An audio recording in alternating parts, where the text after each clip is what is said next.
Hello दोस्तों, स्वागत है आपके अपनी यूट्यूब चैनल अर्पित की कक्षा में। आज का टॉपिक प्रॉफिट लॉस है। उसमें भी हम डिस्काउंट से रिलेटेड सभी क्वेश्चन कवर करेंगे।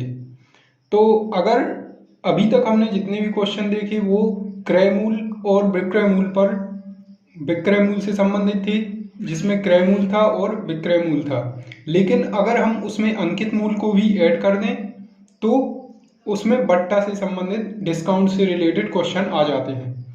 तो इस इन सभी क्वेश्चन को सॉल्व करने के लिए हम एक इसका बेसिक फंडा देखेंगे, जिसके आधार पर आप डिस्काउंट से रिलेटेड सभी क्वेश्चन सॉल्व कर लेंगे। तो आइए देखते हैं इसमें क्या संबंध होता है क्रय मूल्य, विक्रय मूल्य और अंकित मूल्य में।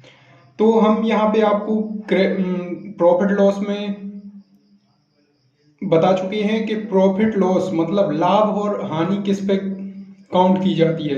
तो लाभ और हानि की गणना हम बता चुके हैं क्रय मूल्य पर की जाती है। तो जब भी लाभ या हानि निकालते हैं तो किस पर निकालते हैं? क्रय मूल्य पर। तो लाभ और हानि होता है, तो लाभ हानि निकालने के लिए हम क्रय मूल्य पर निकालते हैं और उससे क्या आ जाता है? विक्रय मूल्य। ठीक है, तो यहां से लाभ और हानि पता चल जाता है। हम काउंट किससे करते हैं? क्रय मूल्य पर। और जब डिस्काउंट दिया जाता है, यहां पर याद याद रखने योग्य क्या बात है कि डिस्काउंट डिस्काउंट मतलब बट्टा, और उसे क्या कहते हैं? छूट। मतलब किसी वस्तु पे डिस्काउंट दिया जाता है या बट्टा दिया जाता है या छूट दी जाती है, तो वो किस पे दी जाती है? अंकित मूल्य पे। ये याद रखना है। तो अंकित मूल्य पर छूट दी जाती है, और जब छूट दी जाती है या बट्टा दिया जाता है तो अपने पास क्या आता है? विक्रय मूल्य आता है। ठीक है, तो यहाँ क्या याद रखना है? लाभ और हानि की गणना किस पर की जाएगी? क्रय मूल्य पर। और छूट किस पर दी जाती है? अंकित मूल्य पर। और जब हम छूट दे देते हैं अंकित मूल्य पर तो हमें क्या आ जाता है? विक्रय मूल्य आ जाता है। ठीक है, ये तो हो गया विक्रय मूल्य और अंकित मूल्य में संबंध, और यहाँ पे क्रय मूल्य और विक्रय मूल्य में। अगर हम क्रय मूल्य और अंकित मूल्य का कोई संबंध देखें तो क्या होता है? तो क्रय मूल्य और अंकित मूल्य का यहाँ पे एक संबंध होता है कि 100 माइनस डिस्काउंट और 100 प्लस प्रॉफिट। अगर डिस्काउंट और प्रॉफिट मतलब छूट और लाभ दिया हुआ है तो उसके आधार पे हम अंकित मूल्य और क्रय मूल्य में सीधा सीधा संबंध स्थापित कर देते हैं। अगर हम 100 में से डिस्काउंट को घटा दें और छूट को घटा दें और 100 में लाभ को जोड़ दें तो अंकित मूल्य आ जाता है। तो इन दोनों का संबंध सीधे सीधे ये दोनों एक दूसरे के बराबर हो जाते हैं। तो इससे अपना क्या निकल आएगा? इन दोनों में संबंध आ जाएगा। तो आइए हम कुछ क्वेश्चन सॉल्व करते हैं। तो आइए दोस्तों हम डिस्काउंट से संबंधित क्वेश्चन सॉल्व करते हैं। इसमें हम बेसिक से लेके एडवांस तक सभी क्वेश्चन देखेंगे। तो पहला क्वेश्चन देखते हैं। किसी वस्तु का अंकित मूल्य 500 रुपये है और यदि इस पर 10% की छूट दी जाती है तो विक्रय मूल्य ज्ञात कीजिए। तो हम यहाँ पे बता चुके हैं कि अंकित मूल्य पर छूट दी जाती है, तो छूट किस पर दी जाएगी? अंकित मूल्य पर ही दी जाएगी। और यहाँ पे अंकित मूल्य क्या दिया है? 500 रुपये। ठीक है, और छूट कितने की दे रहे हैं? इस पर छूट दे रहे हैं कितने की? 10% की, मतलब 10% का डिस्काउंट दे रहे हैं। तो विक्रय मूल्य ज्ञात कीजिए। ये हम बता चुके हैं कि अंकित मूल्य पर छूट दी जाती है और उससे हमें क्या निकलता है? विक्रय मूल्य निकलता है। तो आइए देखते हैं इसको कैसे काउंट करेंगे। सबसे पहले बेसिक से क्या कर सकते हैं हम? 500 का 10% निकाल सकते हैं और इसको सॉल्व करेंगे तो क्या आएगा? 50। और इसे क्या हो रही है? 50 की छूट दी जा रही है 500 में। तो 500 में 50 की छूट दी जाएगी तो कितना हो जाएगा? 450। मतलब विक्रय मूल्य कितना हो जाएगा? 450। ठीक है, ये हो जाएगा विक्रय मूल्य। लेकिन अगर हम इसी को एक दूसरी मेथड से भी सॉल्व करें जिसको हम यूज करते हैं, इसको भिन्न में बदलेंगे 10% को, तो क्या होगा? 1/10। 1/10 हो गया तो 10 है यहाँ पे क्या? अंकित मूल्य। ठीक है, ये होगा अंकित मूल्य। और छूट दी जा रही है, 10% की छूट दी जा रही है। तो 10% की छूट मतलब 1 की छूट। तो अंकित मूल्य पर जब छूट देते हैं तो क्या आता है अपने पास? विक्रय मूल्य। तो विक्रय मूल्य क्या आ जाएगा? 10 में से 1 की छूट दे दी तो विक्रय मूल्य आ जाएगा अपना 9। तो 10 बराबर है यहाँ पे कितना अपने पास? अंकित मूल्य 500 रुपए। तो 1 यूनिट बराबर क्या होगा? 50। और विक्रय मूल्य है कितना अपना? 9 यूनिट। तो 9 यूनिट में क्या करेंगे हम? 50 का गुणा करेंगे तो आ जाएगा अपना 450। ये हो जाएगा अपना विक्रय मूल्य। तो आइए यहाँ पे एक क्वेश्चन और देखते हैं। पहले क्वेश्चन देखते हैं क्या है यहाँ। यदि किसी वस्तु पर 10% और 20% की 2 क्रमागत छूट दी जाती है तो विक्रय मूल्य ज्ञात कीजिए यदि वस्तु का अंकित मूल्य 1000 रुपए है। अभी हमने पिछले क्वेश्चन में क्या देखा कि एक छूट दी जा रही थी, है ना, तो हमें क्या करना था ज्ञात? विक्रय मूल्य। अब यहाँ पे क्रमागत 2 छूटें दी जा रही हैं, तो 2 छूट दी जा रही हैं, एक 10% की है और एक 20% की है। तो क्या टोटल छूट 30 की होगी? नहीं, ये नहीं करना है अपन को, क्योंकि ज़्यादातर स्टूडेंट क्या करते हैं 10% और 20% टोटल 30 कर देते हैं। ये नहीं करना है अपन को। क्रमागत छूट है तो अंकित मूल्य पे दी जाती है छूट, तो अपना अंकित मूल्य कितना है? 1000 रुपये। और 1000 पे पहली छूट दी जा रही है 10% की, तो 1000 का 10% निकालेंगे तो कितना आएगा? 100। और 100 की छूट देंगे तो कितना हो जाएगा अपना? 900 रुपये। और फिर उस पर क्रमागत मतलब उसके बाद क्रम के आगे कितने की? 20 की छूट दी जा रही है। तो अब 900 पे 20 की छूट दी जाएगी। 900 पर 20 की छूट देंगे तो कितना होगा? 180। तो अब इसमें से 900 में से हम 180 घटा देंगे तो अब क्या हो जाएगा? विक्रय मूल्य 900 में से 180 माइनस कर देंगे तो आ जाएगा यहाँ पे क्या होगा? 720। तो इसका विक्रय मूल्य क्या हो जाएगा? 720। ठीक है, तो समझ में आया। सबसे पहले 1000 पे 10% की छूट 100, तो हमारा विक्रय मूल्य क्या हो जाएगा? 900 रुपये। और फिर दूसरी छूट 20% की है तो 900 का 20% और उसमें माइनस कर देंगे तो नया विक्रय मूल्य 720 हो जाएगा। मतलब टोटल दोनों पर छूट देने के बाद 720 आया।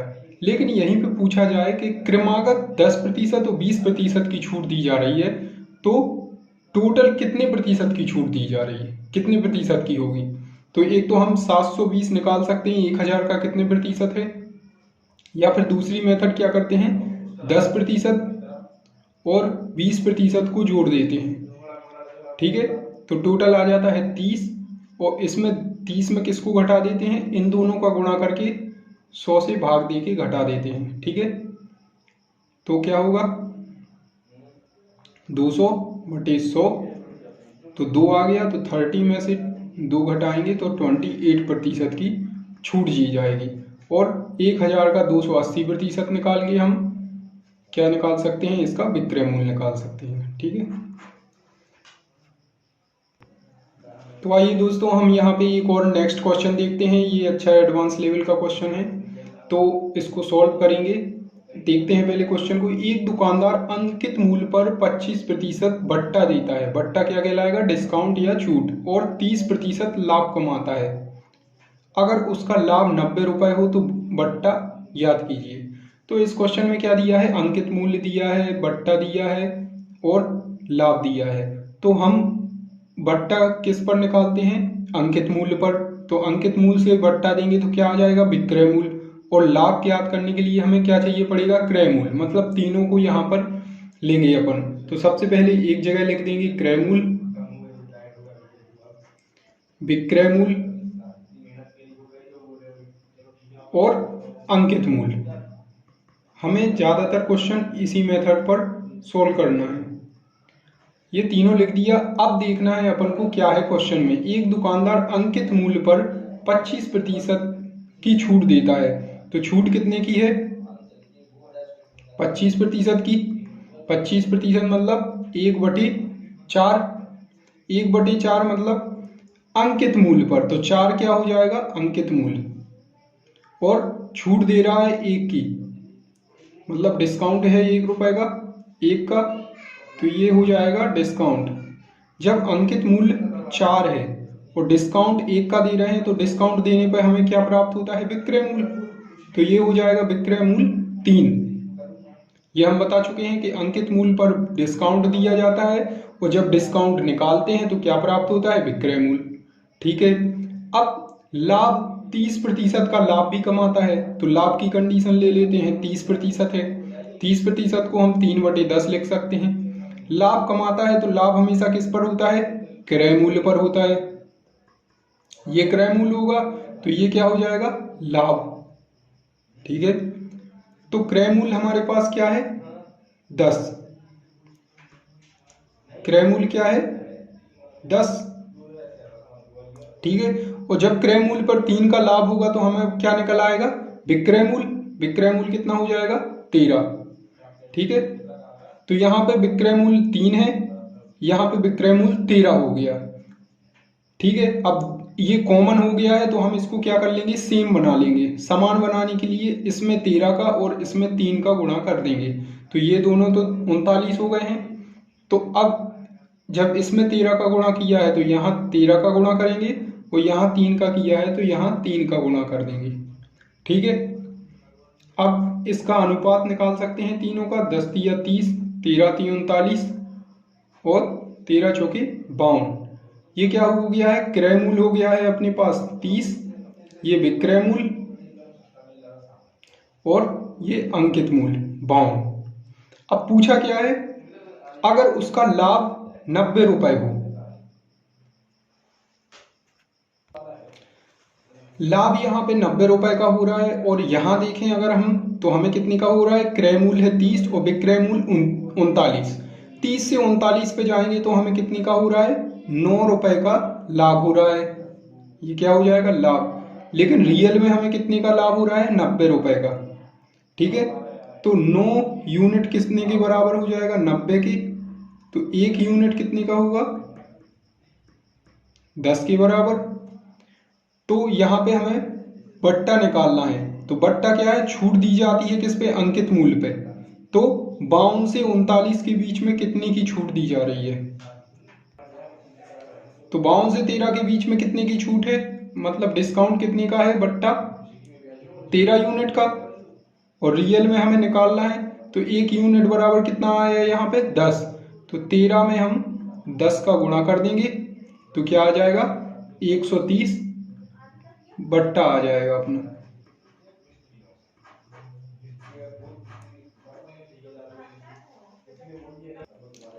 तो आइए दोस्तों हम इसी टाइप का एक क्वेश्चन और देखते हैं। एक दुकानदार को अपनी वस्तुओं की कीमत क्रय मूल्य से कितने प्रतिशत ज्यादा अंकित करनी चाहिए ताकि 20% बट्टा देकर भी वह 10% लाभ कमाए। तो आपको कभी भी अंकित मूल्य लिख जाए या बट्टा भी है तो ये तो पता चल जाएगा ये डिस्काउंट से संबंधित क्वेश्चन है। डिस्काउंट से संबंधित क्वेश्चन है तो उसमें तीनों चीज आ जाएंगी, अंकित मूल्य, क्रय मूल्य, विक्रय मूल्य। इसलिए हम इन क्वेश्चन को सॉल्व करने के लिए सब में क्या करेंगे, क्रय मूल्य, विक्रय मूल्य और अंकित मूल्य लिख लेंगे। जब ये तीनों लिख लेंगे तो क्या होगा, 20% का बट्टा दिया जा रहा है। ठीक है। 20% का बट्टा मतलब 1/5। अब बट्टा मतलब डिस्काउंट किस पर दिया जाता है, अंकित मूल्य पर। तो 5 क्या होगा, अंकित मूल्य। कितने का डिस्काउंट है, 20% मतलब 1 का। ये क्या होगा, डिस्काउंट। जब अंकित मूल्य पर डिस्काउंट देते हैं तो क्या प्राप्त होता है, विक्रय मूल्य। तो 5 हो गया अंकित मूल्य, 1 का डिस्काउंट दिया तो 4 हो जाएगा क्या, विक्रय मूल्य। ठीक है। अब इतना देकर भी उसे क्या हो रहा है, 10% का लाभ हो रहा है। तो लाभ हो रहा है 10% का, तो 10% मतलब 1/10। लाभ किस पर होता है, क्रय मूल्य पर। बस 2 ही बातें याद रखनी है, अंकित मूल्य पर डिस्काउंट दिया जाता है और लाभ हानि हमेशा क्रय मूल्य पर होगी। तो क्रय मूल्य वो कितने का लाभ हो रहा है, 1 का। तो जब भी क्रय मूल्य पर लाभ या हानि होती है तो हमें क्या आता है, विक्रय मूल्य प्राप्त होता है। ठीक है, तो जब क्रय मूल्य 10 था और 1 का लाभ हुआ तो 10 रुपए क्रय मूल्य था, 1 का लाभ हुआ तो विक्रय मूल्य कितना हो जाएगा, 11 रुपए। ठीक है, 11 हो गया। अब यहाँ पे हमारे पास ये दोनों क्रय मूल्य और अंकित मूल्य अलग अलग हैं और विक्रय मूल्य दोनों का कॉमन आ गया, 1 का 4 और 1 का 11। तो हम दोनों के समान बना सकते हैं। विक्रय मूल्य को समान बनाने के लिए इसमें 11 और इसमें 4 का गुणा करेंगे। ये दोनों तो समान बन गए 44। तो जो गुणा इसमें किया है 11 का इसमें कर देंगे और 4 का गुणा इसमें, तो ये 40, 44 और 55, ये क्या आ गया, क्रय मूल्य, विक्रय मूल्य और अंकित मूल्य आ गया अपने पास। अब जो भी क्वेश्चन पूछा है वो निकाल सकते हैं अपन। दुकानदार अपनी वस्तुओं की कीमत क्रय मूल्य से कितने प्रतिशत ज्यादा अंकित करे। तो अपने पास क्या पूछा है, क्रय मूल्य से कितने प्रतिशत ज्यादा अंकित करनी चाहिए। ठीक है, तो इस पूरी कंडीशन में अंकित करनी चाहिए ताकि 20% का बट्टा देकर भी 10% का लाभ हो। जब हमने इन दोनों कंडीशन को इसमें लगाया तो हमारे पास क्रय मूल्य, विक्रय मूल्य और अंकित मूल्य ये आ गया। तो हम कितना ज्यादा अंकित कर रहे हैं इस कंडीशन फॉलो करने के लिए, 40 से 55 आ रहे हैं। 40 से 55 आ रहे हैं तो कितना अंकित कर रहे हैं ज्यादा, अंकित मूल्य 15 ज्यादा कर रहे हैं। और पूछा क्या है, क्रय मूल्य से कितने प्रतिशत ज्यादा अंकित करना है। तो ये तो आ गई अपनी 15 ज्यादा आ गई, लेकिन प्रतिशत में पूछा है तो किससे, क्रय मूल्य से। तो क्रय मूल्य से इसका तुलना करके 100 का गुणा कर देंगे तो क्या आ जाएगा, प्रतिशत में आ जाएगा 75/2%। तो 37 सही, 1/2% क्या होगा इसका, ज्यादा वैल्यू अंकित करनी पड़ेगी। ठीक है, हम यहाँ पे एक टाइप से इसको और सॉल्व कर सकते हैं। हमने अभी एक बताया कि अगर क्रय मूल्य और अंकित मूल्य दोनों का संबंध निकालना हो, अगर बट्टा और लाभ दिया हो तो क्या होता है, क्रय मूल्य और अंकित मूल्य में सीधा संबंध क्या होता है, 100 माइनस डिस्काउंट, और यहाँ क्या होता है 100 प्लस प्रॉफिट, यही होता था। ठीक है, तो 100 माइनस कर सकते हैं अपन क्या, डिस्काउंट कितनी का है, 20 का डिस्काउंट है, और 100 प्लस लाभ कितने का है, 10 का लाभ है। तो क्रय मूल्य कितना आ जाएगा अपने पास 80 और अंकित मूल्य कितना आ जाएगा 110। ठीक है,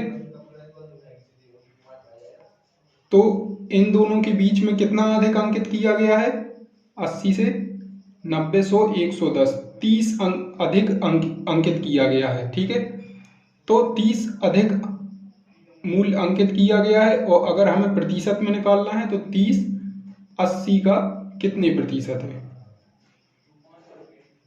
ठीक है, तो 30, 2 चौके 8, 2 पंचे 10, 150/4, तो 37 सही, 1/2% क्या हो जाएगा, अधिक अंकित करना पड़ेगा। इससे हम डायरेक्ट भी निकाल सकते हैं। क्या करना है, क्रय मूल्य और अंकित मूल्य का डायरेक्ट रिलेशन क्या होता है, 100 माइनस डिस्काउंट और 100 प्लस प्रॉफिट। तो इससे क्रय मूल्य और अंकित मूल्य का डायरेक्ट रिलेशन आ जाता है। ठीक है, तो आइए दोस्तों एक टाइप का क्वेश्चन और देखते हैं। यहाँ पे हम एक वस्तु को 1170 में बेचकर एक आदमी 10% बट्टा देता है, मतलब डिस्काउंट देता है, और 30% लाभ कमाता है। अगर बट्टा ना दिया जाए तो लाभ प्रतिशत क्या होगा। तो यहाँ भी अपने पास बट्टा भी है और लाभ भी है, तो हम क्रय मूल्य और अंकित मूल्य का सीधे सीधे संबंध निकाल सकते हैं। ठीक है, तो क्रय मूल्य क्या होता है, 100 माइनस डिस्काउंट और 100 प्लस प्रॉफिट क्या हो जाएगा, अंकित मूल्य, और 100 माइनस डिस्काउंट क्रय मूल्य।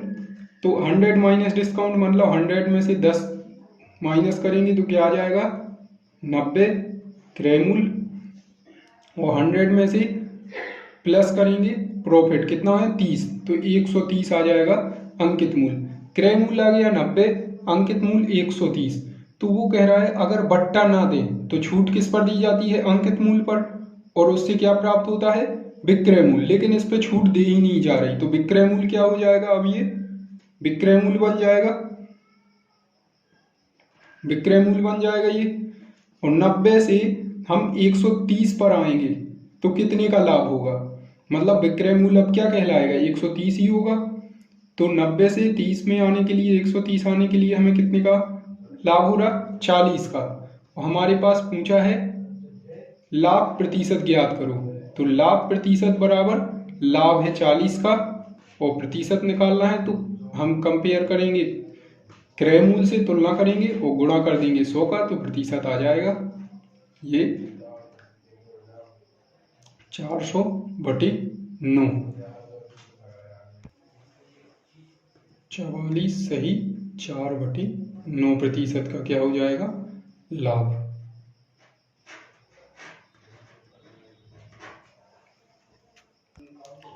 तो दोस्तों यहाँ पे हम इसी टाइप का एक क्वेश्चन और देखेंगे जिसमें इसका लेवल थोड़ा बढ़ाया गया है कि 1170 रुपए में किसी चीज को बेचकर एक आदमी 10% का बट्टा देता है और 30% लाभ कमाता है।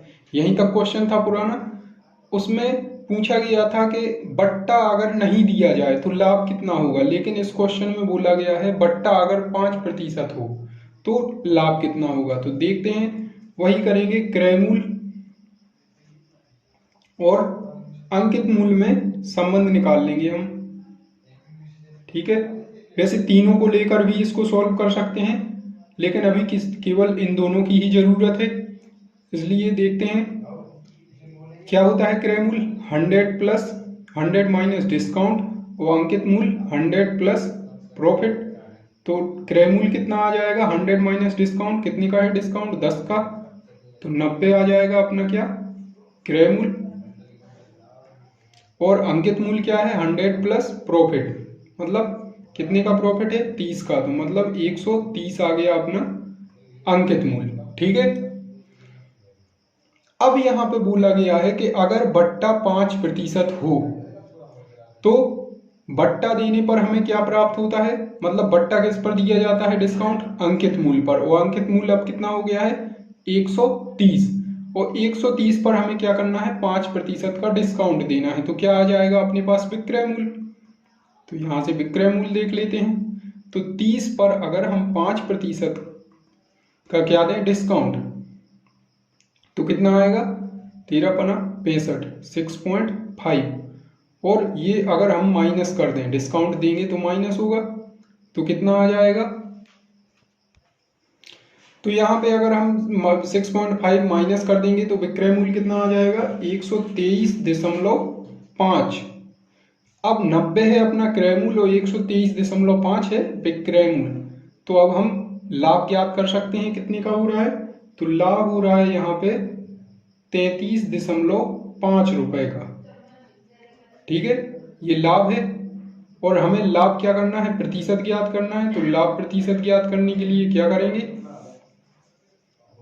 लाभ 33.5 बटे क्रय मूल्य कितना है 90 गुणे 100, तो क्या हो जाएगा 37 सही 2/9% का क्या हो जाएगा, यहाँ पे लाभ हो जाएगा, ठीक है। क्योंकि यहाँ पे अंकित मूल्य पर ही छूट दी जाएगी बट्टा, तो हमने यहाँ पे निकाल लिया। और जब छूट देंगे 5% की, तो 130 का 5% निकालेंगे माइनस 5%, तो कितना आएगा 6.5 आएगा इसका। और जब इसमें से ये घटाएंगे तो कितना आएगा 123.5 विक्रय मूल्य, क्योंकि छूट देने पर क्या प्राप्त होता है, विक्रय मूल्य। और क्रय मूल्य है अपने पास 90, विक्रय मूल्य ये आ गया, तो लाभ निकाल सकते हैं, क्योंकि 90 से 123.5 में जाएंगे तो लाभ होगा। लाभ इतने का हो गया, लाभ प्रतिशत पूछा है तो तुलना कर देंगे क्रय मूल्य से, गुणा 100 कर देंगे तो अपने पास क्या आ जाएगा, लाभ प्रतिशत आ जाएगा, ठीक है। तो आइए दोस्तों हम एक टाइप का क्वेश्चन और देखते हैं। तो इस क्वेश्चन में बोला गया है एक व्यापारी एक वस्तु की अंकित मूल्य पर 14% की छूट देता है। यदि वस्तु का विक्रय मूल्य 645 हो तो अंकित मूल्य ज्ञात कीजिए। ठीक है, अंकित मूल्य पर छूट दे रहा है कितने की, 14% की। तो हमने देखा 14% की छूट है, 14% की छूट, डिस्काउंट है 14% का, मतलब 14/100, 7/50। तो यह क्या हो जाएगा, अंकित मूल्य पर है, तो 50 क्या हो जाएगा, अंकित मूल्य, और 7 क्या हो जाएगा यहाँ पे, छूट, डिस्काउंट या बट्टा। जब अंकित मूल्य हो गया अपने पास 50 और 7 का डिस्काउंट दे दिया, तो डिस्काउंट देने पर हमें क्या प्राप्त होता है, विक्रय मूल्य। और विक्रय मूल्य कितना होगा, 50 - 7 बराबर 43 क्या हो जाएगा यहाँ पे, विक्रय मूल्य। लेकिन हमारे पास दिया कितना है विक्रय मूल्य, 645। तो 43 यूनिट बराबर क्या है, 645। तो 1 यूनिट बराबर क्या आएगा,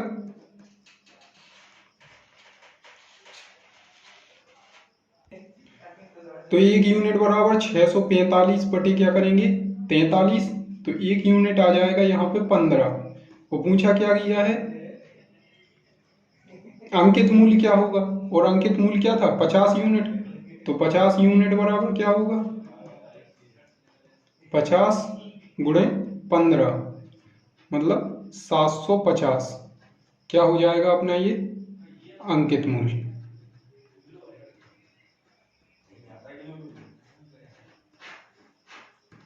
ठीक है दोस्तों, अगर आपको हमारी वीडियो पसंद आती है तो उसे लाइक कीजिए, ज़्यादा से ज़्यादा शेयर कीजिए तथा हमारे चैनल को सब्सक्राइब कीजिए। अगर आप जीके की तैयारी करना चाहते हैं तो हमारे टेलीग्राम चैनल शिव क्लासेस को ज्वाइन कीजिए, इसकी लिंक डिस्क्रिप्शन में दी हुई है।